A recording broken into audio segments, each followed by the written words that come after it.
Hello friends, कैसे हो? I hope आप अच्छे होंगे। इस वीडियो के अंतर्गत देख रहे हैं ये कलाम के द्वारा आपका दिसंबर 2024 में पेपर लिया गया था, माइनर टेस्ट नंबर 7। हम इसे कम्प्लीटली देखेंगे। हालांकि इसमें से कुछ चीज़ें मैंने ऑलरेडी सॉल्व करवा रखी हैं, लेकिन आपको मैथ वगैरह ईवीएस वगैरह सभी मिल जाएंगे इसी आपको वीडियो के अंतर्गत। यानी ये संपूर्ण पेपर सॉल्व कर रहे हैं, ठीक है? तो देखते जाइएगा। अगर आपने देख रखा है तो स्किप कर सकते हैं, लेकिन कुछ सब्जेक्ट मैंने नहीं कराई थी वो अब करा रहा हूँ इस पेपर पूरे में, ठीक है? तो बाकी आप देखते रहिएगा, ठीक है? तो देख लेते हैं इसमें किस प्रकार के क्वेश्चन पूछे गए हैं। इससे प्रैक्टिस भी हो जाएगी आपकी और आप कितने कर पा रहे हो आपको भी मालूम हो जाएगा, ठीक है? तो देखिएगा, शुरुआत हो रही है गद्यांश से। तो गद्यांश एक बार देख लीजिए। इसमें पूछा पहला क्वेश्चन है शरीर शब्द का पर्यायवाची नहीं है। तो देखिएगा, शरीर का पर्यायवाची एक तो अंग हो जाएगा, काया हो जाएगी और तन हो जाएगा, लेकिन मोह नहीं होगा। तो ऑप्शन नंबर इसका 3 सही हो जाएगा, ठीक है? क्वेश्चन नंबर 2 है तृष्णा शब्द का विलोम क्या होगा? तृष्णा में देखिएगा हमें विलोम बताना है ना, तो वितृष्णा हो जाएगी। तो ऑप्शन नंबर 4 सही हो जाएगा, ठीक है? देखो, इच्छा का पर्यायवाची शब्द नहीं है। तो देखिएगा, आकांक्षा ये भी एक इच्छावाची का पर्यायवाची हो जाएगा, या मतलब इच्छा का पर्यायवाची हो जाएगा। आकांक्षा, अभिलाषा, ये शब्द तो आपने पढ़े होंगे हिंदी में। और इया, ये सभी है ना इच्छा के पर्यायवाची हैं। आतुर है, ये आपका नहीं हुआ। तो ऑप्शन नंबर 3 सही हो जाएगा। ये कह रहा है कि क्वेश्चन नंबर 4 होगा उच्च शब्द का विलोम क्या होगा? अपोजिट। तो उच्च का हो जाएगा निम्न। यानी जैसा पर्यायवाची पूछा जाए ना आपको वैसा ही आंसर देना है, ठीक है? इसमें नीच नहीं होगा, ठीक है? तो ऑप्शन नंबर 3 सही हो जाएगा। क्वेश्चन नंबर 5 है, ये तो रीड में पूछा हुआ क्वेश्चन है। ये कह रहा है कि आस्तीन का सांप होना मुहावरे का सही अर्थ क्या होगा? तो इसका मतलब होता है कि कपटी मित्र, ठीक है? तो ऑप्शन नंबर इसका 3 सही हो जाएगा। क्वेश्चन नंबर 6 है कंगाली में आटा गीला लोकांक्ति का अर्थ क्या होता है? तो ये भी रीड में पूछा हुआ क्वेश्चन है। तो हम ये कहेंगे कि मुसीबत पर मुसीबत आना, सही है ना? तो ऑप्शन नंबर इसका तो सही हो जाएगा। क्वेश्चन नंबर 7 है कि इनमें से अर्धविराम सूचक चिन्ह कौन सा है? तो ऑप्शन नंबर 3 सही हो जाएगा ना? बिल्कुल सही है, क्योंकि 1 नंबर ऑप्शन में तो विस्मयादि बोधक चिन्ह दे रखा है, 4 नंबर में प्रश्नवाचक दे रखा है और 2 नंबर में अल्प विराम दे रखा है। तो इस वजह से ऑप्शन नंबर 3 सही हो जाएगा। वाक्य के मुख्यतः कितने अंग होते हैं? हालांकि देखा जाए, देखिएगा ना, तो इसमें अर्थ के आधार पर कुछ पूछा है, ना संरचना के आधार पर। वाक्य वगैरह के बारे में आपसे केवल ये पूछा है कि कितने अंग होते हैं। अगर देखा जाए तो 2 अंग होंगे। कौन कौन से होंगे? एक तो उद्देश्य होगा और एक विधेय होगा। यानी उद्देश्य का मतलब होता है कर्ता, जिसे इंग्लिश में कहेंगे सब्जेक्ट, और जो विधेय का मतलब होगा क्रिया, वो इंग्लिश में कहेंगे इसे वर्ब, ठीक है? तो इस प्रकार इसका ऑप्शन नंबर एक हो जाएगा। यानी ये कहना बाकी के मुख्यतः कितने अंग होते हैं? तो 2 होते हैं। अब देखना, मैं तो ये अगला आधार पर अपने पे बता रहा हूँ, हो सकता है इसके अलग प्रकार कुछ और हो, ठीक है? ठीक है, तो ऑप्शन नंबर 1 सही हो जाएगा। नेक्स्ट है 9 नंबर क्वेश्चन क्या है? इसमें पूछा है कि बाजार से 5 किलो लड्डू लेते आना रेखांकित पद में कौन सा पदबंध है? हालांकि देखा जाए पदबंध हर वर्ष पूछा जा रहा है। देखिएगा, ये कह रहा है बाजार से 5 किलो लड्डू, यहाँ से अंडरलाइन हुई है, 5 किलो लड्डू लेते आना। तो रेखांकित पदबंध किससे संबंधित है? तो देखा जाए, देखिएगा कि जब हम पदबंध पढ़ते हैं ना, तो आप देखना मोस्टली तो ये होता है कि जिसके बारे में ज़्यादातर अंडरलाइन की होती है ना, उसी से हम सेंस निकालते हैं। बात कहीं किसके बारे में जा रही है? देखो, क्रिया की कहीं पर विशेषता बताई नहीं जा रही है, ठीक है? ना क्रिया विशेषण की बात बताई जा रही है, और इसमें विशेषण शब्द आपको दिखाई नहीं दे रहा है कहीं पर। तो फिर हम संज्ञा पे जाएंगे ना, क्योंकि बाजार से 5 किलो लड्डू अपने आप में ही संज्ञा है। तो ये कितने लाए जा रहे हैं? 5 किलो। तो ये क्या हो जाएगा? संज्ञा पदबंध हो जाएगा। हालांकि पदबंध बहुत डिफिकल्ट बनते हैं, अगर आपने नहीं पढ़ी है तो ये, ठीक है? नेक्स्ट देख लेते हैं, फिर से आ गया कि गद्यांश। देखो, अब ये हमने जो क्वेश्चन किए थे पहले गद्यांश, वो 1 से लेकर 5 तक थे। उसके बाद ग्रामर के क्वेश्चन हुए। अब ये फिर से गद्यांश दे दिया गया, जिससे 10 से लेकर 13 तक इसी के आधार पर आपको क्वेश्चन पूछे जाएंगे। एक बार गद्यांश देखना चाहो देख लीजिएगा। बहुत ऐसे दृढ़ शब्द है, वो इसका विलोम बताना है। तो इसका मतलब हो जाएगा विचलित होना, ठीक है? तो ऑप्शन नंबर 1 सही हो जाएगा। और भी क्वेश्चन देखते हैं, जैसे कि 11 नंबर क्वेश्चन है ना, वो पूछा है अगर मेरे हाथों में तानाशाही सत्ता हो तो मैं आज ही विदेशी माध्यम के जरिए पढ़ने वाले हजारों लड़के लड़कियों की शिक्षा बंद कर दूं। मैं पाठ्य पुस्तकों की तैयारी का इंतजार नहीं करूंगा, वे तो माध्यम के पीछे पीछे चली जाएंगी। महात्मा गांधी ने यह कथन किसके संदर्भ में कहा था? तो इसके लिए आपको गद्यांश देखना होगा, ठीक है? तो इस प्रकार के शब्दों के लिए देख सकते हैं। बाकी जो ग्रामर आती है ना, उसके लिए डायरेक्टली आप खुद कर सकते हैं, ठीक है? तो इसका ऑप्शन नंबर कौन सा हो जाएगा? जब गद्यांश पढ़ेंगे ना उसमें मिल जाएगा। ये राष्ट्र भाषा के संदर्भ में कहा गया था, तो ऑप्शन नंबर 2 सही हो जाएगा। क्वेश्चन नंबर आप देख पा रहे होंगे 12 नंबर। इसमें क्या पूछा है, इसमें पूछा है कि व्यक्ति शब्द का विलोम क्या होगा। अच्छा देखिएगा, अगर आप ध्यान से देखें, जैसे मान लीजिए महिला का किया, महिला का नहीं होगा, महिला का तो उल्टा करेंगे ना, यानी विलोम पुरुष होगा, ठीक है। और बाकी संपत्ति होगा नहीं, व्यक्ति शब्द का सही विलोम होगा तो वो समाज हो जाएगा, ठीक है। तो इसे भी काटिए, समाज भी नहीं होगा, समाज होगा, तो ऑप्शन नंबर 4 सही हो जाएगा। अच्छा ही क्वेश्चन पूछा ये तो। क्वेश्चन नंबर आपका 13 भाई का, उन्नति का पर्यायवाची शब्द क्या होगा।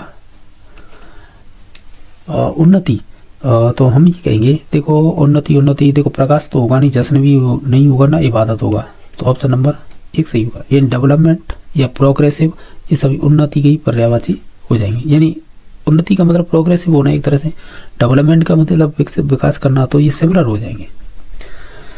क्वेश्चन नंबर नेक्स्ट है 14वां का, अर्थ के आधार पर वाक्य के कितने भेद होते हैं। अर्थ के आधार पर 8 होते हैं, और रचना के आधार पर पूछे या संरचना के आधार पर पूछे तो वो फिर 3 हो जाते हैं, ठीक है।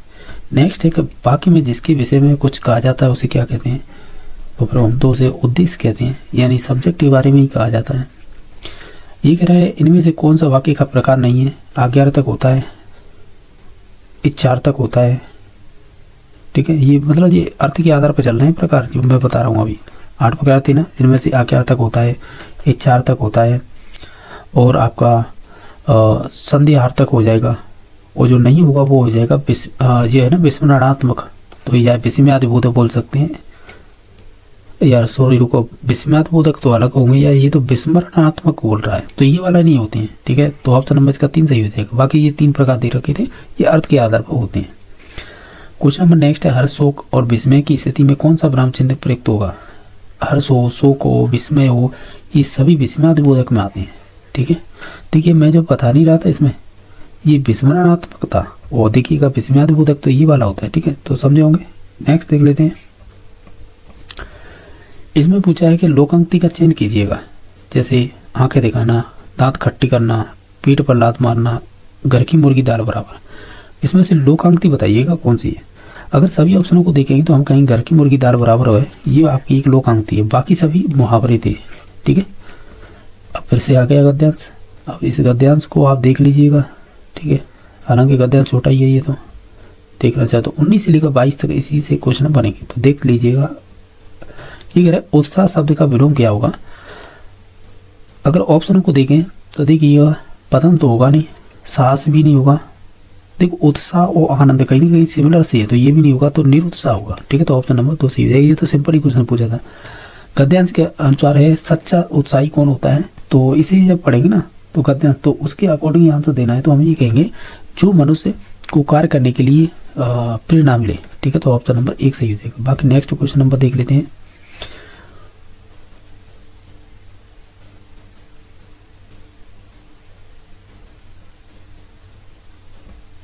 ये कह रहा है कि मुख्य शब्द का विलोम क्या होगा। मुख्य का ये बताइएगा। देखो मुख्य माने होता है मेन, या मेन कह दो इंग्लिश में, इसे ही प्राइमरी कह दो, ठीक है। और मुख्य का अगर विलोम पूछे तब हो जाएगा आपका गौड़, यानी गौड़ का मतलब होता है दूसरा, या इसे ही कह सकते हैं सेकेंडरी इंग्लिश में, और गौड़ तो है ही। अगर आपको ध्यान है, देखो मैंने करेक्ट कैसे किया है, वैसे तो मुझे याद था। अगर थोंडाइक पढ़ा है ना आपने, तो थोंडाइक ने 3 तो मुख्य नेम बताए थे और उसने 5 गौड़ नेम बताए थे, समझ रहे हो ना। यानी मुख्य 3 नेम थे, गौड़ आपके 5 थे, तो मैंने उससे सेंस करिए, तो हमने ऐसा भी हो सकता है, ठीक है। तो इसका ऑप्शन नंबर 2 सही हो जाएगा।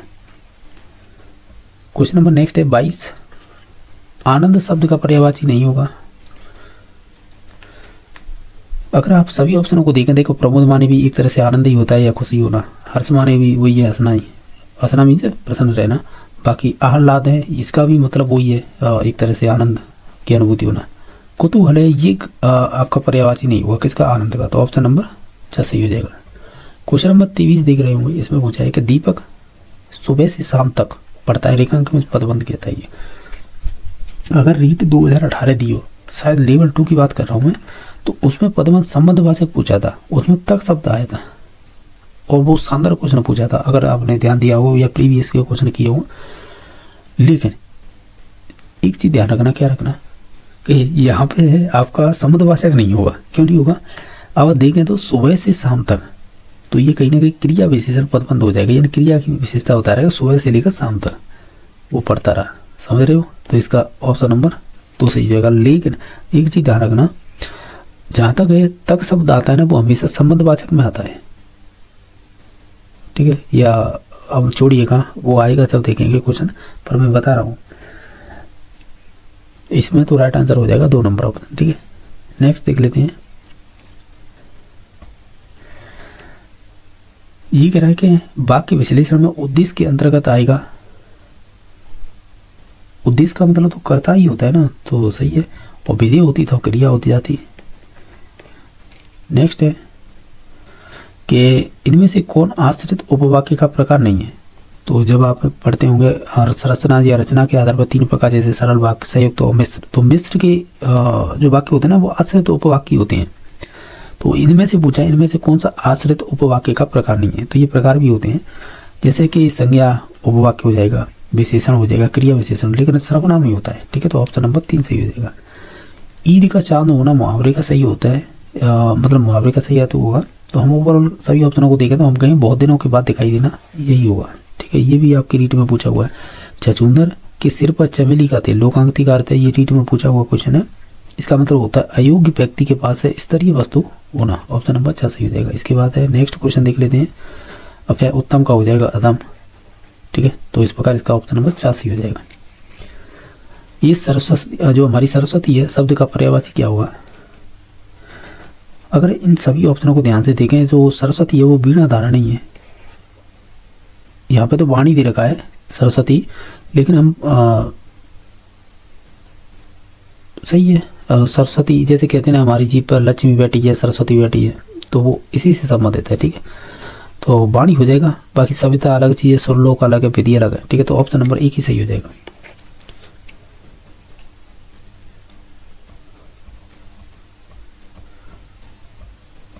और क्वेश्चन नंबर 30 देखिएगा, संसार की 2 अचूक शक्तियां कौन सी हैं?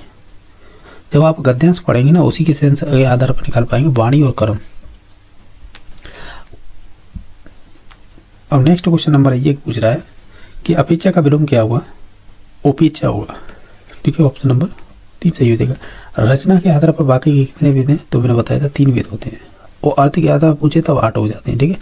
वाह, देखो ये वाला चिन्ह इसे पकड़िएगा और सीधा आंसर लगाइएगा, बस इसकी तो बस एक ही पहचान है, समझ रहे हो ना? यानी ये वाह, अच्छा, यानी जो बंडर, इस प्रकार के शब्द आते हैं ना, या ये चिन्ह को पकड़िएगा। ये चिन्ह होता है बेसिम्यादबोधक का, यानी वाह कितना सुंदर दृश्य है, इसका मतलब यही है कि ये बेसिम्यादबोधक वाक्य है। तो यही भी पूछा था कि यह वाक्य अर्थ की दृष्टि से कैसा है? बेसिम्यादबोधक। प्रकाश, अंकित और राकेश क्रिकेट खेल रहे हैं, तो वाक्य है। ये अच्छा क्वेश्चन है। कन्फ्यूजन करने के लिए क्या किया है कि राकेश एक कर्ता हो गया, दूसरा कर्ता ये हो गया, तीसरा ये हो गया, इन्हीं के अनुसार है आपकी क्रिया भी है ये बहुवचन की, ठीक है? तो आपको कन्फ्यूजन करने के लिए दिया हुआ है, हालांकि ये होगा साधारण वाक्य। इन तीनों सब्जेक्टों की क्रिया है वो एक ही है, समझ रहे हो ना? इस वजह से बाकी इसमें मिश्र होगा नहीं, संयुक्त होगा नहीं, जटिल होगा नहीं। तो ऑप्शन नंबर, अरे यार ये क्या जब पेन भग रहा है उल्टा सीधा, एक होगा साधारण यानी सिंपल वाक्य। पहचान ये होती है साधारण वाक्य जिसमें एक तो उद्देश्य हो, एक विधेय हो, निश्चित तौर से साधारण वाक्य होता है। 35 नंबर क्वेश्चन है, मुंह से फूल झड़ना मुहावरे का सही अर्थ क्या होगा? इसका होगा मधुर बोलना। जैसा कि देख पा रहे होंगे 36 नंबर क्वेश्चन इस प्रकार पूछा है कि थोड़ी लाभ के चक्कर में भारी नुकसान हो जाने के लिए उपयुक्त लोकांक्ति कौन सी होगी इसमें से? तो अगर आप सभी ऑप्शनों को ध्यान से देखें तो ऑप्शन नंबर इसका 2 सही हो जाएगा। कई मांगने पूत खुआई वरदान, यानी ऑप्शन नंबर इसका 2 सही हो जाएगा। ये हमें लोकांक्ति पूछी थी। आपको एक गद्यांश दे रखा है जो 37 से लेकर 40 तक इसी से संबंधित आपको क्वेश्चन पूछे जाएंगे। जो गद्यांश दे रखा है आप देख लीजिएगा, ठीक है? हम डायरेक्टली क्वेश्चन देख लेते हैं, ठीक है? जिसमें से आपका 37 नंबर क्वेश्चन पूछा है कि इच्छा शब्द का पर्यायवाची क्या होगा? अगर इनमें सभी ऑप्शनों को देखें तो इच्छा यानी आकांक्षा, इन सभी शब्दों को सिमिलर वर्ड बोलते हैं यानी पर्यायवाची, तो उसमें लालच भी आ जाएगा, ठीक है? तो ऑप्शन नंबर इसका 2 सही हो जाएगा। आवश्यक का विलोम क्या होगा? तो अनावश्यक हो जाएगा। ये रीट में पूछा हुआ क्वेश्चन है, ठीक है? नेक्स्ट देख लेते हैं। 39 नंबर क्वेश्चन पूछा है, गद्यांश के अनुसार पवित्र लोभ के विस्तृत रूप होंगे, यानी इसके संबंध में जो बातें हुई हैं, देखो घर का प्रेम हो, देश का प्रेम हो, ग्राम का प्रेम हो, तो ये सभी हो जाएंगे। तो ऑप्शन नंबर डी सही हो जाएगा। इसमें से घर का पर्यायवाची नहीं होगा वो बताना है। तो देखिए निलय माने घर होता है, सदर माने भी घर होता है, ये माने भी घर हो जाएगा, लेकिन वातायन है ये आपके घर का पर्यायवाची नहीं होगा। तो ऑप्शन नंबर 2 सही हो जाएगा। क्वेश्चन नंबर 41 है कि जो विद्यार्थी कठिन मेहनत करता है वह अपने जीवन में असफल नहीं होता। रेखांकित पद में कौन सा पदबंध है? तो जब हम जो अंडरलाइन दी हुई होती है, जो लास्ट में जाके रुकती है ना, अगर वहाँ पे अगर कोई संज्ञा हो, ठीक है, या सर्वनाम है या विशेषण है, तो उस आधार पे भी हम पहचान सकते हैं इसमें कौन सा पदबंध है। अगर चाहे इस सेंटेंस को पढ़ेंगे तो वह पे आके रुक रहा है, यानी खत्म हो रहा है ये अंडरलाइन, तो नीचे तौर से वह क्या है? वह एक सर्वनाम है, समझ रहे हो ना? तो इसमें फिर सर्वनाम पदबंध हो जाएगा। अगर यहाँ पर मान लीजिए जो विद्यार्थी कठिन मेहनत करता है, अगर यहाँ पे किसी का नाम आता तो नीचे तौर से फिर संज्ञा पदबंध हो जाता है, यहाँ पर वह है एक सर्वनाम। तो ऑप्शन नंबर 2 सही हो जाएगा। क्वेश्चन नंबर 42 है, मेरा मित्र संदीप देशभक्ति गाने अधिक सुनता है, इस वाक्य में उद्देश्य क्या है? उद्देश्य मतलब वही करता, ठीक है, तो संदीप हो जाएगा, क्योंकि मेरा मित्र है ना, इसका उद्देश्य का विस्तार है, ये तो होगा नहीं, होगा तो संदीप ही। तो ऑप्शन नंबर 3 सही हो जाएगा। क्वेश्चन नंबर 43 है, परीक्षा में तुम अच्छे अंक प्राप्त करो, वाक्य का प्रकार बताइएगा। ये इच्छावाचक वाक्य हो जाएंगे, ठीक है। तो जो अर्थ के आधार पर 8 प्रकार होते हैं ना, उनमें से एक है इच्छावाचक वाक्य। जैसे तुम प्रसन्न रहो, ये मेरी इच्छा है, तो ये सभी इच्छावाचक में ही आते हैं, ठीक है। क्वेश्चन नंबर 44 है कि 8 कन्नौजी या 9 चूल्हे लोकांक का अर्थ होता है, तो इसका मतलब होता है कि आपसी फूट हो जाएगी। तो ऑप्शन नंबर 1 सही हो जाएगा। इसमें से कौन सा मुहावरा वह अर्थ असंगत है, यानी कौन सा इसमें से ऐसा मुहावरा है जिसका अर्थ असंगत है, यानी बिल्कुल अलग है या भिन्न है या गलत है एक तरह से। देखिएगा, सिर पर कफन बांधने का मतलब होता है मरने को तैयार होना, ठीक है, सही हो जाएगा ये। कुएं में भांग पड़ना, तो इसका मतलब होता है सबकी मति भ्रष्ट होना, तो ये भी बात सही है। आंखें खोलना मतलब स्वभाव जानना, ये भी बात सही है। एक सेकंड, आंखें खोलना स्वभाव जानना नहीं होता है, ठीक है, तो यानी ये वाला गलत हो जाएगा। बाकी देवता कूच करना, घबरा जाना, तो इसमें से ऑप्शन नंबर पे 3 ही गलत हो जाएगा, ठीक है। आप ऐसे बोल सकते हैं ग्रामर संबंधित क्वेश्चन है, तो इसमें गद्यांश भी मिलेगा, आपको पद्यांश भी देखने को मिलेगा, और उससे संबंधित किस प्रकार के क्वेश्चन पूछे जा सकते हैं वो आपको देखने को मिलेंगे। तो गद्यांश आप एक बार देख लीजिएगा, क्योंकि 40 से लेकर 54 तक इसी गद्यांश से संबंधित क्वेश्चन पूछे जाएंगे, ठीक है। तो डायरेक्टली हम क्वेश्चन देख लेते हैं, क्योंकि ग्रामर संबंधित क्वेश्चन रहेंगे तो आप डायरेक्टली भी कर सकते हैं, ठीक है। जैसे 40 नंबर में पूछा था कि विद्या अत्र का कारक विभक्ति, तो इसमें मतलब विद्या में कौन सी कारक विभक्ति होगी, देखने से बन रहा है, इसमें तृतीय विभक्ति हो जाएगी। क्वेश्चन नंबर 47 है कि विद्या अत्र विभक्ति अस्ति, यानी विद्या में कौन सी विभक्ति है, तो इसमें आपकी हो जाएगी द्वितीय। क्वेश्चन नंबर आपका 48 है, इसमें पूछा है कि अस्मयी अत्र विभक्ति रास्ति, यानी अस्मयी में कौन सी विभक्ति है, तो ये आपकी बनती राम भाई, तो ये बनेगी आपकी चतुर्थी में, ठीक है। तो ऑप्शन नंबर 4 सही हो जाएगा। इनके अलावा और भी क्वेश्चन है, इन्हें भी देख लेते हैं। जैसे 49 नंबर क्वेश्चन है या 49 नंबर, ये कह रहा है कि तृतीय अत्र किम कारकम, तो ये हो जाएगा अनुक्त कर्ता में, तो ऑप्शन नंबर 4 सही हो जाएगा।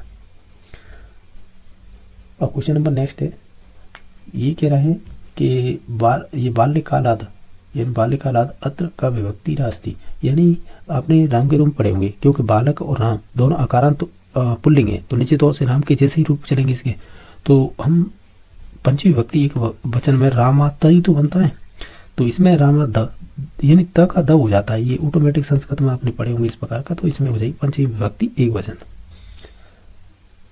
ग्राम्य अत विभक्ति रास्ति, यानी ग्राम्य में कौन सी विभक्ति है, तो राम भाई, तो यानी राम के जैसे ही इसके भी चलेंगे, हालांकि ये पुल्लिंग है, सॉरी ऐसे बोल सकते हैं कि ये भी आकारांत है, राम भी आकारांत है, तो उसके रूप जैसे चल जाएंगे इसके, ऐसे बोल सकते हैं, ठीक है। तो ये राम भी, तो ये बनता था सप्तमी विभक्ति एक वचन में, तो ग्राम भी इसी प्रकार का बन गया। क्वेश्चन नंबर 52 है कि मंत्र नाम अत्र का विभक्ति वचनम, यानी वचन स्तर, यानी आप मंत्र नाम में आप तो पहले तो विभक्ति बताइएगा, फिर उसमें वचन बताइएगा।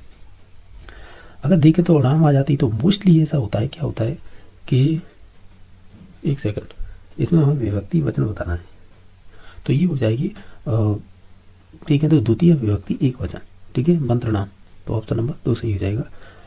क्वेश्चन नंबर आपका 53 है कि अहो अस्मासु एक अशिक्षित केवलम अस्ति बुद्धिमान वाक्यस्मिन् बहुवचनांत पदम वर्तते।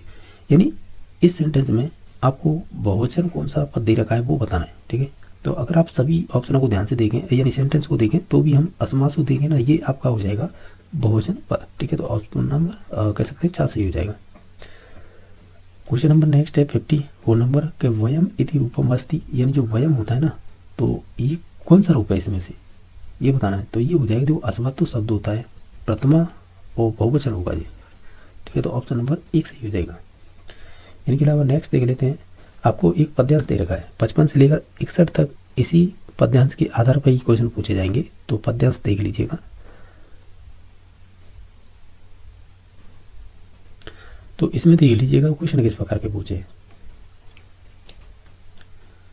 अगर हम देखें जैसे मुड़ई पदे विभक्ति अस्ति, यानी मुड़ई में कौन सी आपकी विभक्ति होगी, तो हम देखें तो इसमें हो जाएगी तृतीया। तो ऑप्शन नंबर 3 सही हो जाएगा।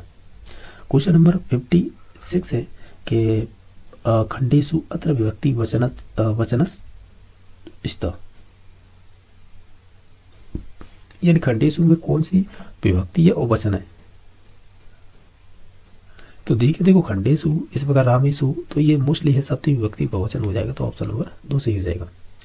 क्वेश्चन नंबर 57 है कि जनतम अत का विभक्ति और वचन स्त, यानी इसमें भी जनतम में भी आपको विभक्ति बतानी है और आपको वचन भी बताना है। तो ये हो जाएगी प्रथमा बहुवचन हो जाएगी। तो ऑप्शन नंबर इसका 4 सही हो जाएगा। गुणई अत्र कारक विभक्ति अस्ति, यानी गुणई में कौन सी तो विभक्ति होगी और कारक, यानी वो भी एक ही बात बतानी, विभक्ति कारक विभक्ति का मतलब वही विभक्ति है। तो इसका मतलब हो जाएगा इसमें तृतीया हो जाएगी गुणई। नेक्स्ट है यानी प्रत्याम पदी विभक्ति अस्ति, यानी प्रत्याम में कौन सी विभक्ति होगी, तो इसमें हो जाएगी आपकी सप्तमी। तो ऑप्शन नंबर 3 सही हो जाएगा। सर्वे पदे विभक्ति अस्ति, तो सर्वे में कौन सी विभक्ति होगी, तो इसमें हो जाएगी आपकी प्रथमा। नेक्स्ट देख लेते हैं, इसमें पूछा है ये कहेगा काको न गरुड़ायते, देखेंगे पदे विभक्ति रस्ति, यानी इसमें भी काको में भी बतानी है विभक्ति। तो इसमें हो जाएगी आपकी प्रथमा विभक्ति। कह प्रयोग शुद्ध, इसमें से सही प्रयोग हुआ है वो बताना है, ठीक है। तो हम ये कहेंगे जो अलम हसितेन, तो ऑप्शन नंबर 2 सही हो जाएगा। क्वेश्चन नंबर 63 है रुच धातु योग कारकम विभक्ति, रुच धातु के योग में जिससे आपको रुचि होती है पसंद होता है उसमें चतुर्थी यानी ऐसे बोल सकते हैं संपादन कारक हो जाता है, सिंपल सा लॉजिक ये है, ठीक है। तो ऑप्शन नंबर 4 सही हो जाएगा। क्वेश्चन नंबर 64 है कि ज्ञानम ऋते मुक्ति न भवति वाक्यमिदं संशोधन, यानी इसे आपको संशोधित करना है। अगर ओवरऑल सभी ऑप्शनों को ध्यान से देखें हम ये कहेंगे इसका मतलब हो जाएगा ज्ञानात् ऋते मुक्ति न भवति, ये सेंटेंस सही है। क्वेश्चन नंबर 65 है वो इस प्रकार पूछा है कि अधोलेखतस्य वाक्येषु संस्कृत अनुवाद कुरुता, यानी ये जो सेंटेंस है ना इसका आपको संस्कृत में अनुवाद करना है। अगर देखें तो देखते चलिएगा, जैसे वह का उत्साह हो जाएगा इस सभी में दे रखा है, ये तो मैं का एम हो जाएगा, तो देखिए इसमें तो गलत हो जाएगा ये, बाकी एम सभी में दे रखा है। और के लिए हम क्या यूज करते हैं च, तो लेकिन ये तुम के बाद आएगा, ठीक है, ये ध्यान रखना है। तो देखिए तुम सभी में दे रखा है यानी तुम के लिए, और जो और है उसके लिए च यूज किया गया है। यहाँ तक तो ये तीनों सही चल रहे हैं। आगे देखते हैं कि विद्यालय जा रहे हैं, एक चीज ध्यान रखिएगा, क्या रखिएगा, विद्यालय यहाँ पर कर्म है तो इसमें प्रथमा विद्यालय, तो ये हो जाएगा, ठीक है, सही है। और जो आपका क्या बोलते हैं क्रिया आएगी ना, वो जो लास्ट कर्म होता है ना, वो सॉरी लास्ट सब्जेक्ट होगा आपका, तो इसके अकॉर्डिंग आएगी, तो वो कच्चा हो जाएगा। इस प्रकार ऑप्शन नंबर 2 सही हो जाएगा। स एम त्वम च विद्यालय कच्चा, तो ऑप्शन नंबर इसका 2 सही हो जाएगा, ठीक है। वो जो विद्यालय में है ना ये कर्म था तो इसमें द्वितीय विभक्ति हो गई थी, ठीक है। तो इस प्रकार ऑप्शन नंबर 2 सही हो जाएगा। क्वेश्चन नंबर नेक्स्ट देख लेते हैं 66 है, उसमें इस प्रकार पूछा है वे सब संस्कृत पढ़े अस्य वाक्य से संस्कृत अनुवाद अस्ति, तो वे सब यानी वे सब मीन से होता है ती, ठीक है। संस्कृत यहाँ पे कर्म हो जाएगा तो संस्कृतम बन जाएगा, और जैसा करता वैसी क्रिया, तो इसी प्रकार पर पठन तो इसकी क्रिया आएगी, ठीक है। तो ऑप्शन नंबर 2 सही हो जाएगा, जैसा करता वैसी क्रिया, ठीक है। नेक्स्ट है गुरु शिष्य से प्रश्न पूछता है, संस्कृतानुवादक करणीय। यानी ये वाला क्वेश्चन है रीट में कम से कम 3 से 4 बार पूछ लिया है, चाहे वो लेवल फर्स्ट हो या सेकंड हो। यानी गुरु है, शिष्य से प्रश्न पूछता है।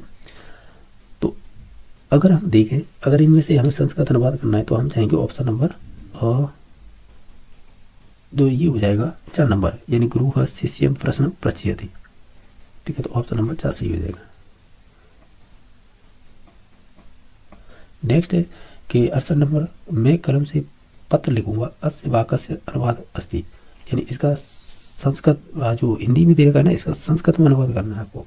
यानी एक तरह से हिंदी में दे रखा है सेंटेंस और संस्कृत में आपको चेंज करना है। अगर देखें तो हम ये कहेंगे मैं का मतलब अहम हो जाएगा, ये तो सभी में दे रखा है। कलम से यानी इसमें कम लीन आएगा क्योंकि कर्ण वो सॉरी इसमें कर्ण कारक हो जाएगा, तो कमलिन ये सभी में दे रखा है। अगर बात करें पत्र को लिखता है तो इसमें हो जाएगा कर्म है ये निश्चित तौर से, तो हम ये कहेंगे इसमें हो जाएगी द्वितीय व्यक्ति, तो पत्रम हो जाएगा। ये क्या हो जाएगा? पत्रम। तो ये दे रखा है इन दोनों में। अब जैसा करता होगा वैसी ही क्रिया आएगी, ये ध्यान रखना। तो ये हो जाएगा लिखिष्यामि, क्योंकि लिखूंगा तो कहीं ना कहीं ये लेटर कार है, लेटर मतलब वही भविष्य, तो उसी हिसाब से इसमें क्रिया आ गई। तो ऑप्शन नंबर 2 सही हो गया। ये कह बालक को फल अच्छा लगता है, इति वाक्य से संस्कृत अनुवाद कुरुता। ये वाला है रीट में 3 से 4 बार क्वेश्चन बन चुका है। जिसको अच्छा लगता है ना उसमें ऑटोमेटिक संपादन कारक हो जाता है। यानी जो रुच धातु के योग में जो जिसको अच्छी लगती है ना उसमें चतुर्थी हो जाएगी। देखो बालकम ये होगा नहीं, बालक से ये होगा नहीं, बालकाय नहीं होगा, तो बालकाय ये वाला होगा। बालकम परम रुचते, तो ऑप्शन नंबर 2 सही हो जाएगा। यानी रुच धातु के योग में जिसे वो चीज़ अच्छी लगती है उसमें चतुर्थी विभक्ति हो जाती है। क्वेश्चन नंबर 70 है, छात्र अध्यापक से पढ़ते इतर से संस्कृत अनुवाद करता। तो अगर देखें छात्र अध्यापक से पढ़ते हैं तो इस प्रकार अगर हम देखें सभी ऑप्शनों को तो इसका मतलब होगा अगर जिससे पढ़ते हैं ना उसमें ऑटोमेटिक पंचमी विभक्ति कर दीजिएगा। और जो छात्र है ना वो एक रूलर है अपने आप में, क्योंकि पढ़ते हैं तो इस हिसाब से ही पता कर सकते हैं। तो हम कहेंगे छात्रा यानी छात्रा अध्यापकात। ठीक है, और किसी में नहीं दे रखा है पंचमी विभक्ति। तो पठन्ति क्योंकि जैसा करता वैसी क्रिया, तो ऑप्शन नंबर 3 सही हो जाएगा। छात्रों में मैत्र श्रेष्ठ है, यानी श्रेष्ठ है, अस्य वाक्य से संस्कृत अनुवाद करता। तो इसका होगा छात्रेषु मैत्र श्रेष्ठ। 72 है, सह ग्राम से निकषा तिष्ठति इति वाक्यम संशोधयत। यानी इसको आपको संशोधित करना है। तो हम क्या जानते हैं, ये जानते हैं अविसा निकषा और अभिता परित, इसमें क्या है कि जो कर्म होता है उसमें द्वितीय विभक्ति हो जाती है। तो मोस्टली इसमें जो सेंटेंस सही होगा वो ये होगा सह ग्राम निकषा तिष्ठति। तो ऑप्शन नंबर 2 सही हो जाएगा। इनके अलावा नेक्स्ट ये कह रहे सर तंडुले उदरम पचती वाक्य मिदम संशोधित, इसे संशोधित करना है तो इसका ऑप्शन नंबर 1 सही हो जाएगा। सह तंडुलान उदरम पचती, तो ऑप्शन नंबर 1 सही हो जाएगा। यदि लड्डू अच्छे लगते हैं तो उसमें इस प्रकार इसका। नेक्स्ट है 74 नंबर, राजा आसने अधितिष्ठति वाक्य संशोधित। तो ये हो जाएगा राजा आसनम अधितिष्ठति, तो ऑप्शन नंबर 1 सही हो जाएगा। इसे भी संशोधित करना है तो हम विच्छुकम धनम यच्छसि, हम जानते हैं जिसको भिक्षा दी जाती है उसमें चतुर्थी विभक्ति हो जाती है। तो देखिएगा इसमें भी है इसमें भी है, ये दोनों कट जाएंगे। तो इसमें से देखिएगा एक काम कीजिएगा, देखिएगा जैसा क्या बोलते हैं करता होगा वैसी ही क्रिया आनी है। ठीक है, तो इसके अनुसार ये सही है यच्छसि। ठीक है, तो इसका ऑप्शन नंबर 2 सही हो जाएगा। हालांकि ये भी सही था, बस ये था ये आपकी ऐसे कह सकते हैं पट धातु में जो प्रथम पुरुष एक वचन बनता है ना पठती, उसके अनुसार बन रहा था इसे रूप, इस वजह से ये गलत हुआ है पहले नंबर का। ठीक है, जो 2 नंबर का है वो बिल्कुल सही है, जैसा करता वैसी क्रिया। इसे भी आपको संशोधित करना है। बालका दुग्धम रोचते। अभी हमने एक क्वेश्चन किया था, क्या किया था, जो भी चीज़ है ना किसी को अच्छी लगती है ना उसमें फिर कौन सी विभक्ति हो जाएगी, उसमें आपकी चतुर्थी हो जाएगी। क्यों, जो बालक है ना उसे दूध अच्छा लगता है तो ये बालक में चतुर्थी हो जाएगी। तो देख लीजिएगा किसमें दे रखी है, तो ये दे रखी है आपकी बालक काय दुग्धम रोचते, तो ऑप्शन नंबर 3 सही हो जाएगी। ये कह रहा है कलम सज्जनम क्रोधयति रेखांकित पदे संशोधित, इसमें से संशोधित करना है तो हम कहेंगे जिससे क्रुद्ध धातु के योग में कौन सी विभक्ति होती है, क्रुद्ध धातु के योग में आपकी चतुर्थी विभक्ति हो जाएगी, तो ये हो जाएगा सज्जनाएं। ठीक है, नेक्स्ट है छात्रा गुरुवे नमस् कुर्वन्ति, तो इसे भी संशोधित करना है। तो यानी नम के योग में या नमस्कार बोलते हैं ना, इन शब्दों के रूप में देखा जाए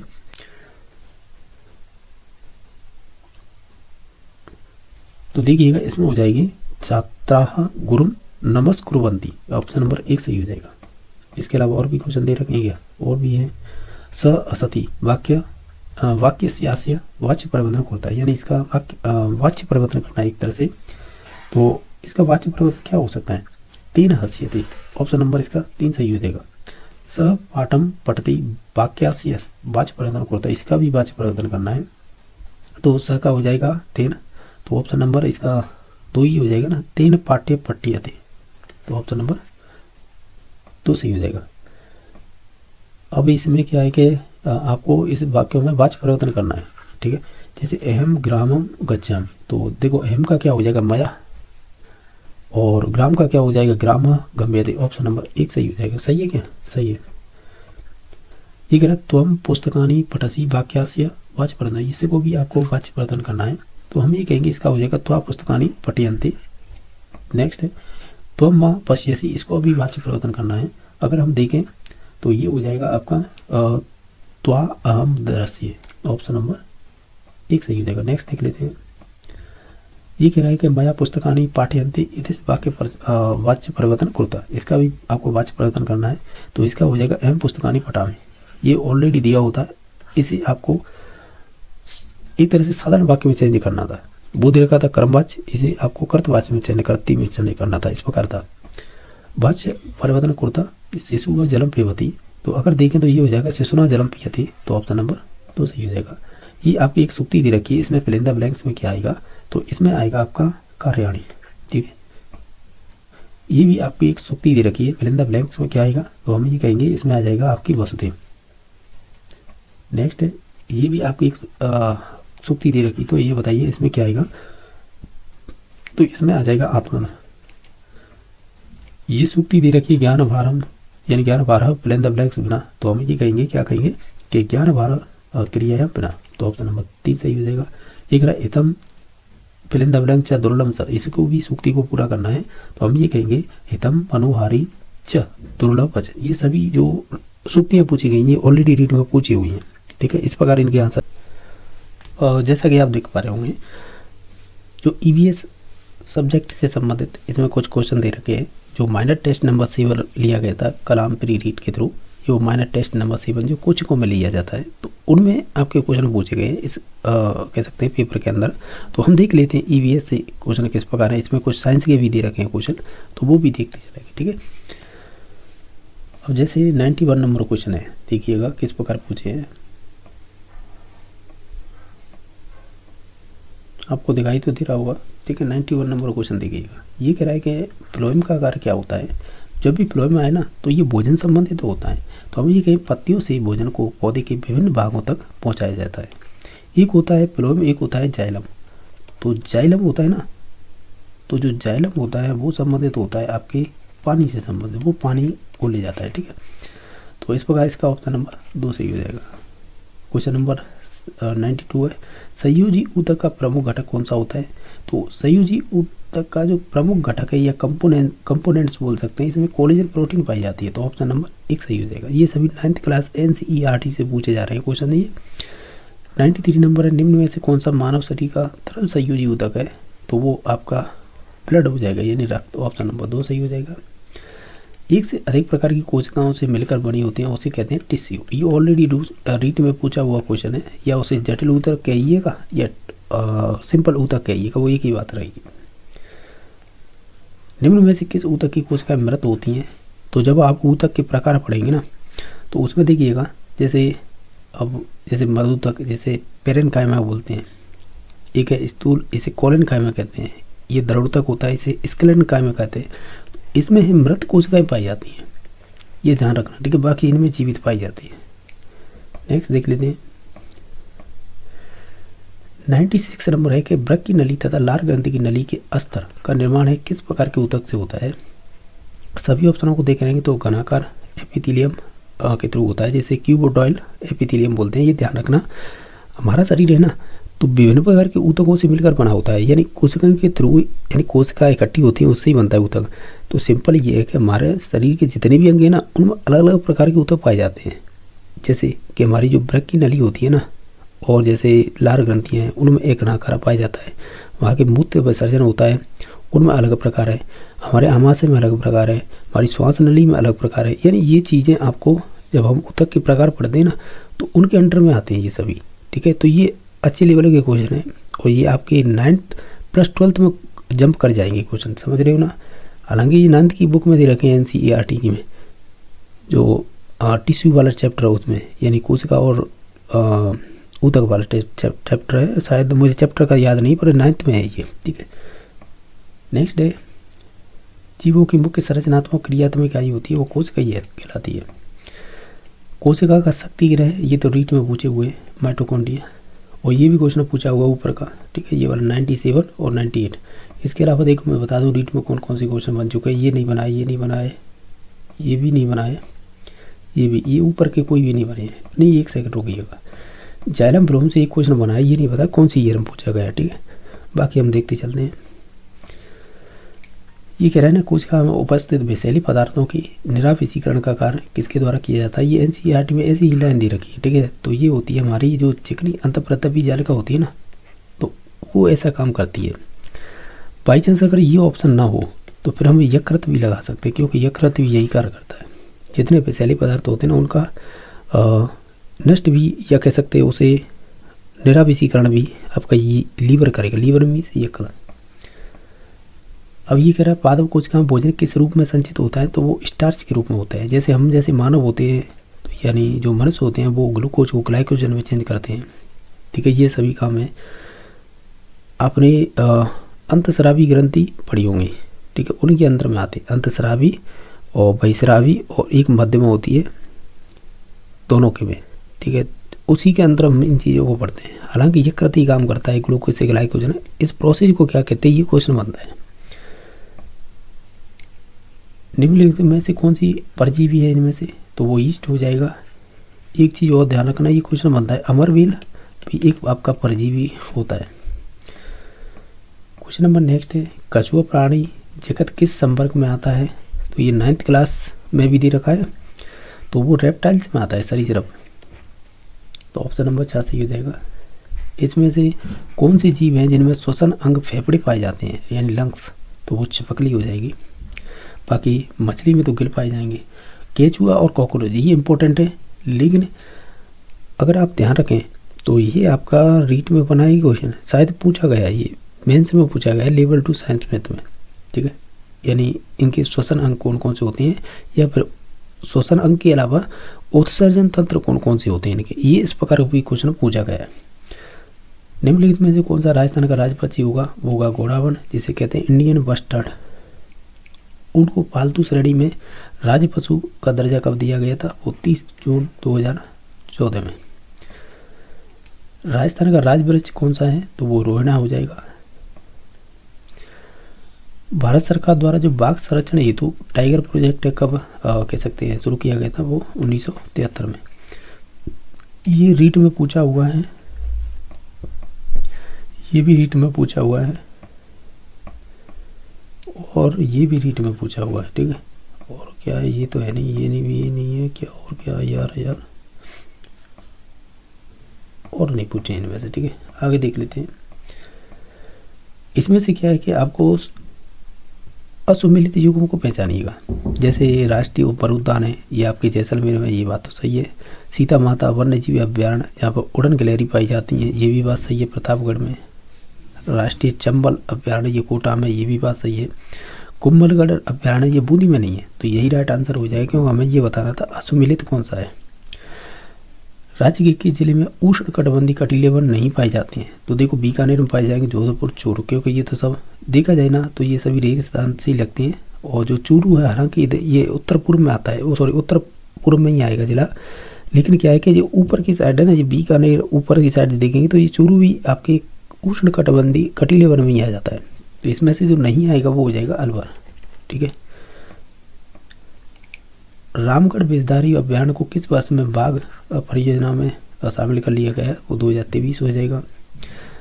ये कहना है कि राजस्थान में जो भी प्रवासी पक्षियों के लिए प्रवास स्थल कौन कौन से हैं, देखो किचन ये वाला हो जाएगा, केवला देवराष्ट्रीय उद्यान भरतपुर वाला हो जाएगा, काकनी तालाब भी हो जाएगा, तालचापर चूरू वाला भी हो जाएगा, ये सभी है। तो फिर सभी इसका राइट आंसर यानी 1 2 3 4 हो जाएगा।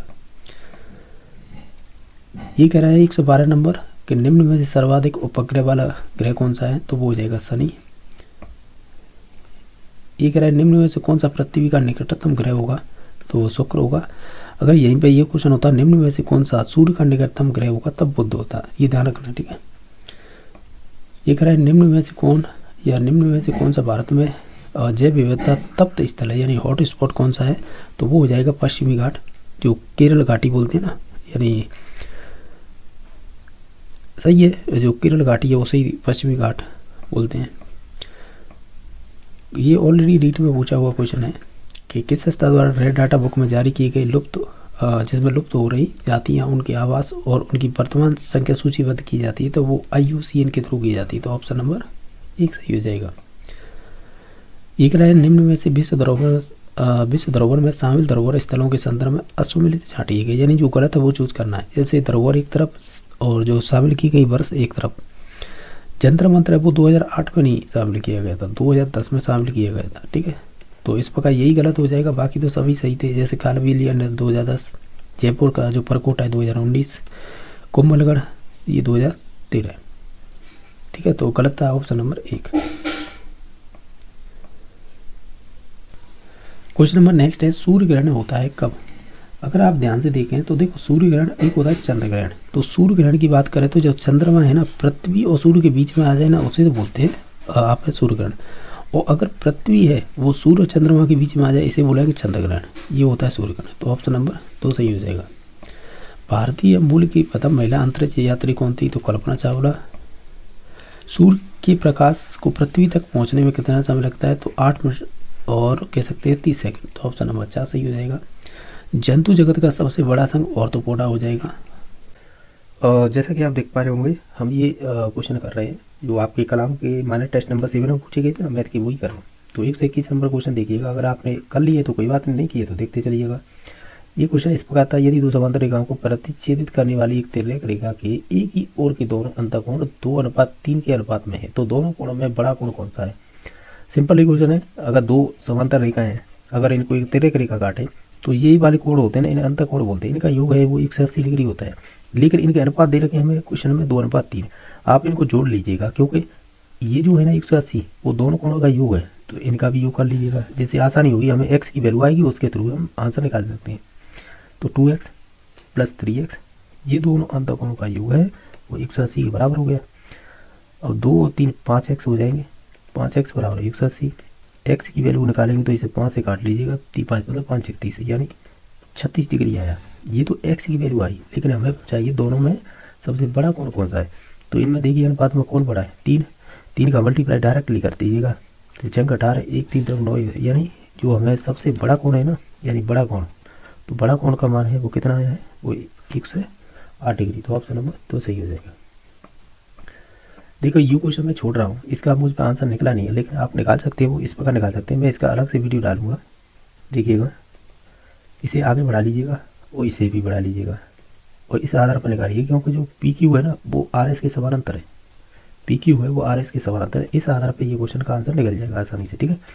लेकिन इसका आंसर आएगा 145। नेक्स्ट है 123 नंबर। देखिएगा, दी गई आकृति में POQ एक सरल रेखा है, यानी एक रेखा है, तो x का मान ये एक रेखा की एक और मानी सभी कोणों का मान 180 होता है। ये पढ़ा होगा आपने।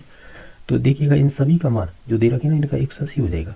जैसे 40 डिग्री + 4x + 3x बराबर कितना हो जाएगा 180। ये तो 7x हो जाएगा, दोनों को जोड़ेंगे तो, और ये 75 करेंगे तो इसमें से घट जाएगा, तो 140 बचेगा। x की वैल्यू निकल के आई 20 डिग्री। हमें क्या पूछा था, x का मान, तो ऑप्शन नंबर 1 सही हो जाएगा। ये शायद 2021 में पूछा हुआ क्वेश्चन है या 22 में, किसी में वो पूछा हुआ क्वेश्चन है। ये रीड में दी गई आकृति में OPRS के बराबर है। OP कहाँ पे, ये रही, ये है, इसके बराबर है। कोण OPQ 110 है, ये दे रखा है, और QRS है 130 दे रखा है। तो PQR यानी PQR, तो हमें इसकी वैल्यू ज्ञात करनी है, इसका कितना कोण होगा। देखिएगा, एक काम कीजिएगा, जब ये समांतर है ना तो इनको आगे बढ़ा दीजिएगा। जैसे इसको आगे बढ़ा लीजिएगा, ठीक है, और इसको भी इधर की साइड से आगे बढ़ा लीजिएगा, यूँ सीधा, ठीक है। अब आसानी क्या होगी, एक ही रेखा पर बने एक ही तरफ कोण होते हैं 180 होते हैं, तो इधर करेंगे तो यानी 180 होते हैं, तो 130 तो दे ही रखा है, इसमें 50 और जोड़ दीजिएगा 180 हो जाएंगे। यानी एक सरल रेखा पर एक ही ओर बने कोण 180 होते हैं। तो इस हिसाब से ठीक है, कुछ इस प्रकार इसमें भी लगाइए यही ट्रिक। तो 110 दे रखा है तो इधर 70 हो जाएगा। अब देखिए दिमाग से क्या देखेंगे, देखो ये वाली रेखा है ना, इसे आगे बढ़ाते और ले जाइएगा, या फिर एक और कर सकते थे। देखो मैं ये लॉजिक भी बता सकता था कि जब दो समांतर रेखा होती है ना, ये समांतर रेखाएं, तो अंतःकोण 180 होते हैं। तो 130 दे रखा है तो इधर फिर 50 हो जाएगा, फिर यही फिर सरल रेखा हो जाएगी। तो एक ही सरल रेखा एक ही ओर बनेगा और 180, तो फिर ये 130 हो जाएगा। अब देखिए इसमें ट्रिक लगा रहा हूँ तो ये हो जाएगा यहाँ पे आगे 50। ओवरऑल इस त्रिभुज में, यानी जो बना था ना ये वाला, जो देखते चलिए पी क्यू ओ, यहाँ पर क्या था आर था ऊपर, ठीक है। अब देखिएगा क्या देखिएगा,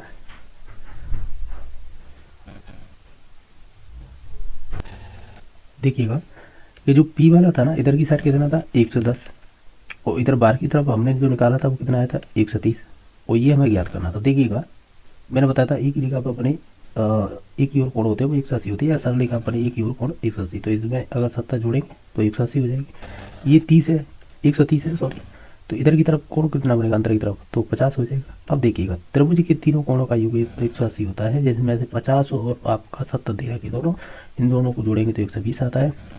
180 में से घटाएंगे तो ये कितना बचेगा 60। तो इस क्यू की वैल्यू निकल के आएगी 60 डिग्री। किसी में दे रखा है ऑप्शन नंबर 3। देखिएगा एक बार और समझा देता हूँ, इसे करने के बहुत सारे तरीके हैं, जरूरी नहीं है जो मैंने बताया वही हो, आप अपना तरीका जानते हो वो भी कर सकते हैं। देखिएगा एक बार और देख लीजिएगा मैंने कैसे किया है उसकी बता रहा हूँ मैं। देखो एक तो ये चित्र छोटा है, देखिए मैंने क्या किया था, जब कर ना तक ओ पी समानांतर आर एस है, या तो आप इसे जो सीधा बढ़ा लीजिएगा, ठीक है, और एक ये वाली थी ना इसे भी बढ़ा लीजिएगा। देखिए अब यहाँ से करते हैं हम स्टार्ट। क्यू आर को देखिए रेखा को, ठीक है, इस पर देखो 130 डिग्री कोण तो बन रहा है यार पे, ठीक है। तो हम ये कहेंगे ये दोनों अंतःकोण हो जाएंगे तो 180 हो जाएंगे दोनों का मान। तो ये अगर 130 दे रखा है तो फिर ये कितना हो जाएगा, ये हो जाएगा 50, समझ गए। अगर ये 50 हो गया तो फिर इधर की साइड कितना हो जाएगा ये वाला कोण, तो वही एक रेखा पर बने कोण 180, तो इधर करेंगे तो फिर 130 आ गया। अब देखिए इससे इधर का निकाल लीजिए अंदर का, तो ये फिर 50 ऐसे आया था। ये 110 है तो एक ही रेखा बनी कोण का 180, तो ये 110 है तो अंदर की तरफ कितना हो जाएगा 70। तो इस बार 70 50 से 120 होते हैं, और ये कोण फिर त्रिभुज के तीनों कोणों से 180 के थ्रू 120 घटाने के बाद 60 डिग्री आ गया। देखो अपने अपने करने के तरीके इसे विभिन्न प्रकार से कर सकते हैं। क्वेश्चन नंबर 125 है, दी गई आकृति में x का मान ज्ञात कीजिए जिसके लिए l और m समांतर होंगे। ये वाले और ये वाली समांतर है। तो मैंने बताया था कि जब दो समांतर रेखाओं की प्रतिच्छेद रेखा काटती है तो निश्चित तौर से जो अंदर के कोण होते हैं अंतःकोण होते हैं, इनका मान 180 डिग्री होता है। तो देखिएगा इनकी वैल्यू तो अलग अलग दे रखी है, x + 44, x + 44 है वो 180 के बराबर है। तो x की वैल्यू आएगी 180 - 44। अगर आप घटाएंगे तो 6 और 7 में से 4 जाएगी 3, यानी 136 डिग्री निकल के आएगा। तो ऑप्शन नंबर 2 सही हो जाएगा 125 का, ठीक है। नेक्स्ट देख लेते हैं क्वेश्चन नंबर 126 है, दी गई आकृति में 3 रेखाएं ए बी सी डी और ई एफ बिंदु ओ पर संगामी है, तो बाई का मान ज्ञात कीजिएगा। देखिएगा एक काम कीजिएगा, देखिएगा आप जानते हो शीर्ष विभव कोण आमने सामने के बराबर होते हैं, तो ये कहीं ना कहीं हो नहीं रहा है कि बराबर ये वाला, तो ये 5 बाई हो जाएगा। तो अब एक रेखा के एक ओर बने सभी कोणों का नाम 180 होता है, ये तो जानते होंगे। तो देखिएगा 2y + 5y + 2y ये 180 के बराबर कर दीजिएगा, यानी एक ही ओर बने कोण ये वाले। तो ये कितने हो जाएंगे, ये 9y हो जाएंगे। 9y बराबर 180, y बराबर हो जाएंगे 9 दूनी 18, यानी 20 डिग्री निकल के आया था बाई की वैल्यू, हमें क्या पूछा था बाई। तो ऑप्शन नंबर 3 सही हो जाएगा, ठीक है। ये कह रहे हैं 5 बिंदुओं से होकर जिनमें से कोई भी 3 बिंदु एक रेखा में नहीं है तो खींची जा सकने वाली रेखाओं की संख्या क्या है। तो ये असरेखी बिंदु वगैरह पढ़ते हैं ना उनमें आता है, ये इसका एक सूत्र होता है n-1 और 2 इस प्रकार होता है। तो कितने बिंदु बताए गए 5, तो इसे रख लीजिएगा। जो n की वैल्यू है यहाँ पर 5 दे रखी है, तो 5 - 1/2, तो देखिएगा 5 × 4/2, 2 से काटिएगा 2, 5 दूनी 10, इस प्रकार ये ऑप्शन नंबर 1 सही हो जाएगा, ठीक है। तो ये असरेखी बिंदु पढ़ते हैं ना उनमें आते हैं ये टॉपिक, ठीक है। तो अच्छा क्वेश्चन था ये। कह है कि दी गई आकृति में यदि बिंदु ए को किरण px के अंदर बिंदु b पर इस प्रकार विस्थापित किया गया है कि pb = 2pa, तो कोण bpy का माप क्या होगा। अगर आप देखें हमें पूछा है bpy का, यानी इसकी वैल्यू पूछी है। अगर आप ध्यान से देखेंगे ये कह रहा है कि pb यानी ये वाला है ना, ये है वो 2pa के बराबर है, ये इसके यानी इसके 2 गुणों के बराबर है। तो इसका मतलब यही है, तो ये जो कोण बन रहा है ना वो सही बन रहा है, 45 डिग्री होगा इसका आंसर, ठीक है। तो ऑप्शन नंबर इसका कह सकते हैं 2 सही हो जाएगा। क्वेश्चन नंबर नेक्स्ट है 131 नंबर कि दी गई आकृति में अधिक कोणों की संख्या कितनी होगी। तो देखिएगा आपने अपने हिसाब से कर लें, देखिए मैं इस प्रकार करूँगा। देखिएगा ये रेखा है ना, पहली बात तो ये अधिक कोण होते कौन से हैं, जो 90 डिग्री से तो अधिक हो और जो 180 डिग्री से कम हो, ठीक है। ये 90 से अधिक 180 से कम इनके मध्य में होते हैं, वो अधिक कोण होते हैं। तो ये देखिएगा यहाँ से ही हम आगे बढ़ा रहे हैं इस प्रकार, तो ये कोण तो ये बन जाएगा, दूसरा कोण ये हो जाएगा क्योंकि 90 से अधिक है। तो हम दो तो देख लिए, तीसरा कुछ इस प्रकार नहीं हो जाएगा कि यूँ करके यूँ, तो ये वाला बन जाएगा तीसरा, चौथा फिर ये वाला बन जाएगा इस प्रकार। तो ये कह सकते हैं 4 कोण अधिक कोण है इसमें, ठीक है। ओवरऑल इस आकृति में देखें तो ऑप्शन नंबर 3 सही हो जाएगा। क्वेश्चन नंबर 132 है कि यदि 2 कोणों का योग 180 से अधिक है तो दोनों कोणों के लिए निम्नलिखित में से कौन सा विकल्प है वो सही नहीं है या संभव नहीं है, ठीक है। तो देखिएगा एक अधिक कोण एक न्यून कोण हो सकता है ऐसा, ठीक है, यानी ऐसा हो सकता है। बाकी है यदि एक प्रतिवर्ती कोण एक न्यून कोण, तो ये भी हो सकता है। 2 अधिक कोण 180 से अधिक है तो 2 अधिक कोण हो सकते हैं, लेकिन 2 समकोण नहीं हो सकते क्योंकि समकोण का मान 90 + 90 यानी 180 हो जाएगा। जबकि देखिएगा क्वेश्चन में क्या कह रहा था, वो कह रहा था 180 से अधिक, तो इस प्रकार इसका ऑप्शन नंबर 4 सही हो जाएगा। क्वेश्चन नंबर 133 है यदि 2 कोण का योग एक अधिक कोण के बराबर है तो निम्नलिखित में से कौन सा विकल्प संभव नहीं है। यानी यदि 2 कोणों का योग है एक अधिक कोण के बराबर है, यानी 2 कोई कोण है, ठीक है, इनका योग है वो एक अधिक कोण के बराबर है, यानी 180 के बराबर है, ये कह रहा है। तो कौन सा विकल्प सही नहीं होगा। अगर आप देखें ये 2 कोणों का योग एक अधिक कोण के बराबर है, ठीक है, तो इसमें से हो जाएगा कौन सा विकल्प संभव नहीं है। तो इसमें से देखो 2 न्यून कोण है ना, इनका मान 180 नहीं हो सकता, ठीक है, क्योंकि न्यून कोण का मान होता है वो आप कह सकते हैं 0 से 90 के मध्य में होता है, ऐसे ही तो कहते हैं हम, यानी 90 से कम होना चाहिए। तो फिर ये 180 तो होंगे नहीं 2 न्यून कोण, तो इसका ऑप्शन नंबर 3 सही हो जाएगा। क्वेश्चन नंबर 134 है कि निम्न में से कौन सा या कौन से कथन सत्य हैं। देखिएगा एक तल पर स्थित नियत बिंदु से गुजरने वाली रेखाओं की संख्या अनंत होती है, ये बात तो सही है। रेखा का छोटा भाग रेखाखंड जिसकी लंबाई नियत होती है, ये बात सही है, नियत होती है या निश्चित होती है, या फिर इसे इंग्लिश में कहें तो फिनिट होती है। एक होती है एनाफिनिट, वो क्या बोलते हैं, इनफिनिट। तो इनफिनिट मतलब अनंत होती है, फिनिट का मतलब हो जाएगा निश्चित होती है, ठीक है। तो ये बात सही है। एक रेखाखंड में कुल 2 बिंदु होते हैं, और क्या दे रखा है, तो इसके बाद तो कूट दे रखे हैं इसमें। तो देखिएगा जो 2 कथन तो सही थे, 1 और 2 बात तो सही है। तीसरी बात एक रेखाखंड में कुल 2 बिंदु होते हैं, तो ऐसा नहीं है, ठीक है, तो ये वाला गलत हो जाएगा। तो इस प्रकार हमें सत्य सत्य बताने थे, तो वो 1 और 2 नंबर ऑप्शन हो जाएंगे। नेक्स्ट देख लेते हैं 135 नंबर के निम्नलिखित में से कौन सा कथन सत्य है। तो देखिएगा ये कह रहा है आपसे कि यदि 2 कोणों के माप का योगफल 180 डिग्री हो तो वे एक दूसरे के, इसमें देखिए एक दूसरे के ऐसे कह सकते हैं संपूरक कोण होंगे।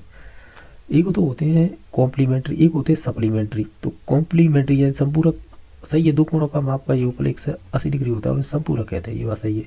रेजु कोण या सरल कोण की माप 180 डिग्री होती है, ये भी बात सही है। बृहद कोण की माप है 90 डिग्री से अधिक और 180 डिग्री से कम होती है, ये वाला गलत हो जाएगा। क्यों कि बृहद कोण होता है ना, इसका मान 180 से तो अधिक होना चाहिए और जो आपकी 360 डिग्री होती है उससे कम होना चाहिए।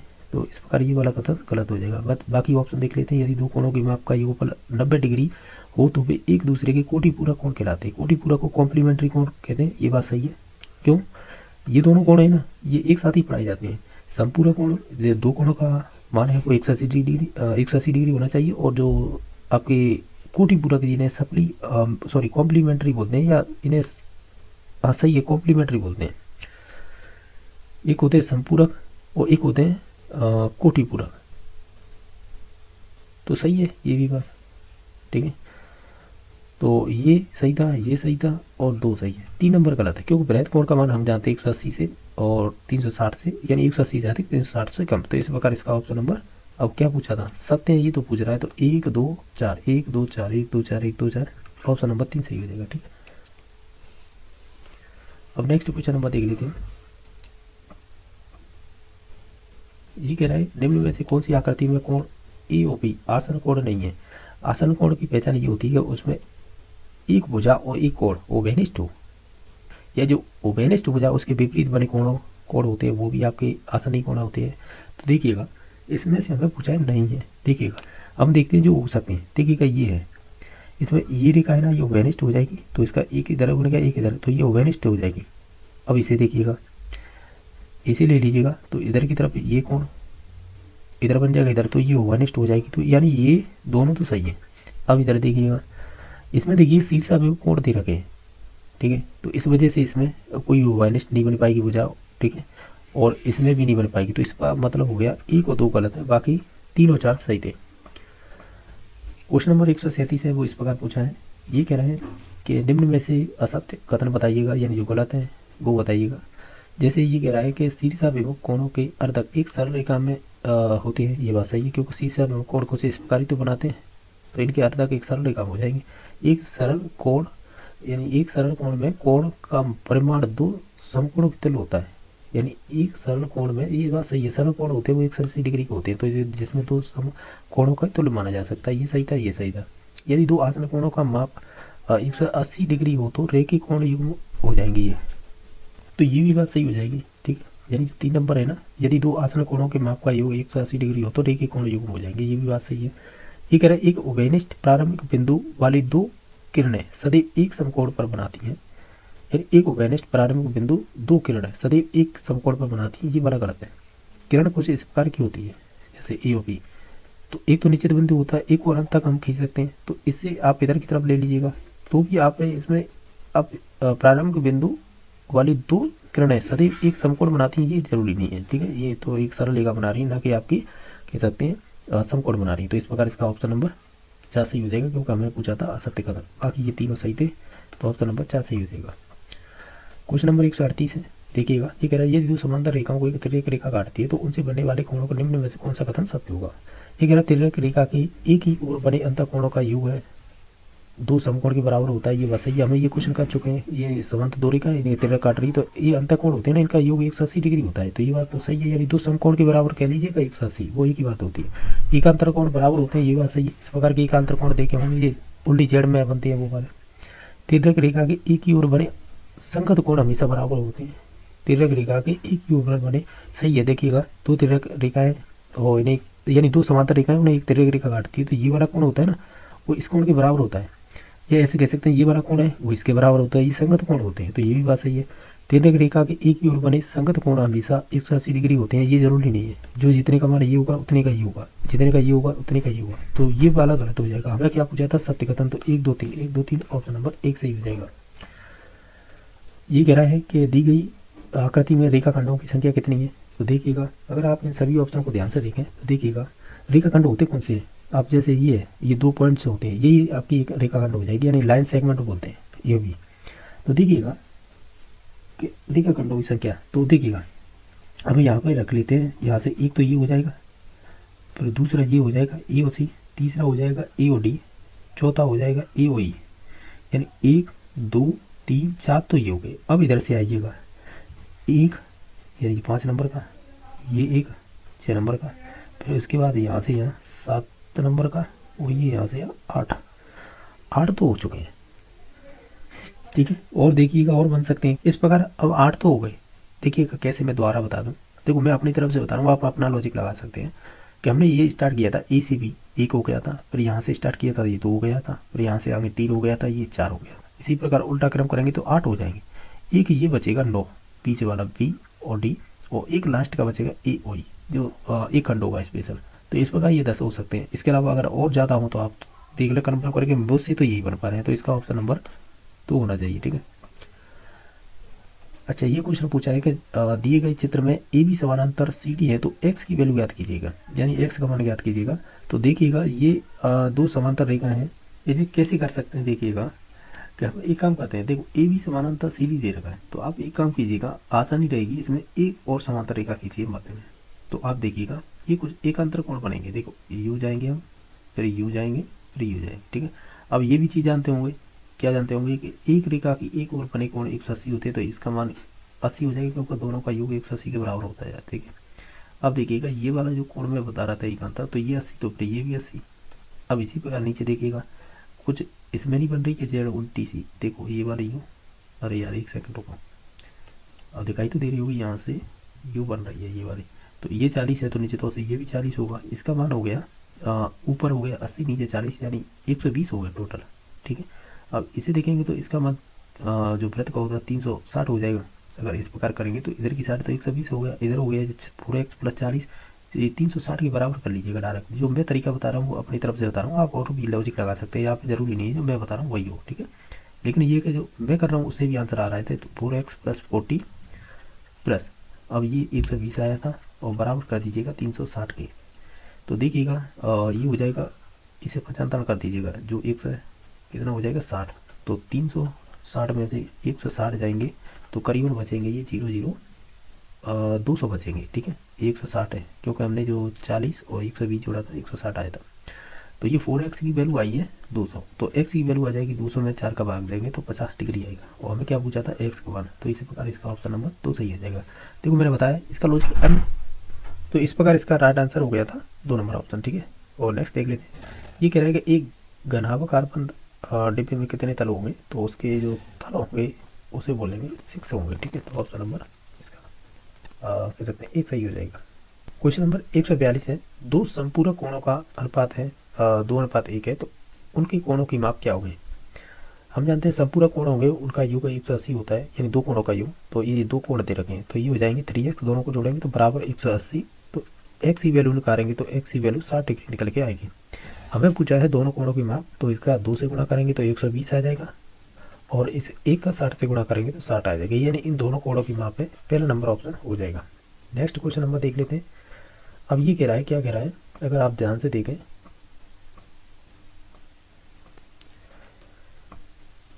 कि वर्ग के चारों बाह्य कोणों का योग कितना होगा, तो देखा जाए वर्ग में प्रत्येक कोण 90 डिग्री का होता है, उसका बाह्य भी 90 का होगा, तो चारों को संवारेंगे यानी जोड़ेंगे तो 360 डिग्री आएगा, तो ऑप्शन नंबर 3 सही हो जाएगा। अरे 2 सही हो जाएगा, 3 क्यों हो जाएगा। क्वेश्चन नंबर नेक्स्ट है कि ये कह रहा है कि निम्न में से कौन सा कथन है वो असत्य बताइएगा।